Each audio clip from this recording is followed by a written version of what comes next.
تحفظ دین نے کر دیا ہے نام رقم، ذہن و دل کا کل ستا ہو رہا ہے اس سے نہ۔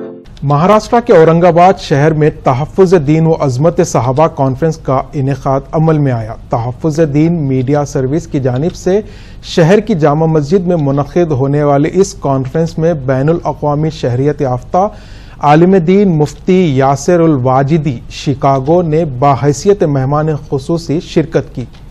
ڈاکٹر یاسر الواجدی نے اس کانفرنس سے خطاب کرتے ہوئے ملعون گستاخ طارق فتح، طلاق ثلاثہ اور دیگر مسائل پر خطاب کیا، جبکہ تحفظ دین میڈیا سروس کے ڈائریکٹر ضیاء الرحمان فاروقی نے تنظیم کی کارکردگی کا جائزہ پیش کیا۔ اس کانفرنس میں علاقے کے علماء کرام اور مقامی افراد کی کثیر تعداد نے شرکت کی۔